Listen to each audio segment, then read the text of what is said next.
Hi, my name is Ira and today we'll be looking at Genesis 22. Now, going to the dentist is a love-hate thing where there's a weird level of trust happening. Having to go to a place where you can't really see what they are doing with your mouth wide open, and the dentists are shoving tools in there left, right and centre, referring to teeth as numbers and potentially secretly judging that I and even you may have eaten sweets for breakfast. Now, in Genesis 22, Abe takes his son Isaac to the top of the mountain as a sacrifice to God, as God asked him to. However, just before he murders his son, God tells him to stop and points in the direction of where the sacrificial sheep actually is. But this wasn't Abraham's first experience with God. God had already revealed himself to Abraham many times through his successes and failures, his faith and fear, in promises and forgiveness. Abraham knew the character of God, like we've seen, and it shows that Abraham didn't think Isaac would die either. When they reached the mountain, Abraham told his servant, "Stay here with the donkey. I and the boy will go over there and worship and come again to you." Abe knew throughout that God had got him, that God had the situation, and he was so prepared himself to do what God had asked him to.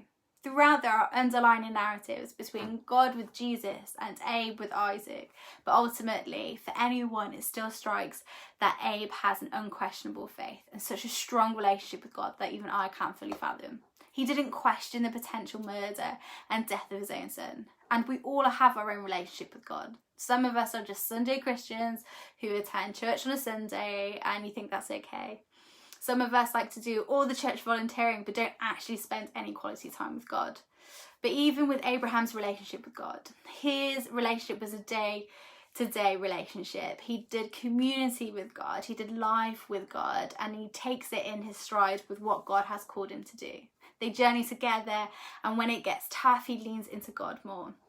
I know that even in today's world with everything going on, I know my relationship has slacks with God.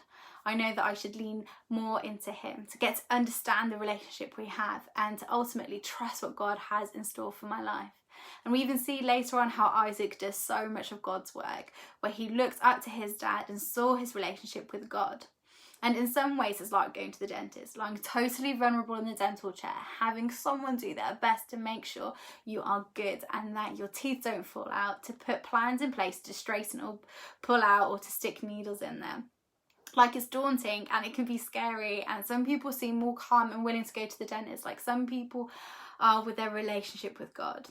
But it's making the effort, going and getting those checkups and leaning further into God in those times. Building that trust so you don't end up with no teeth. Abe and Isaac were vulnerable to God, to allow God to do what God does best and to work in our lives. So how are you going to lean into God more? Are you ready for what he may ask of you to do? For what gifts he may reveal in your life? For he is ready to become the best person you were called to be. We just need to open our eyes and our hearts. Thank you.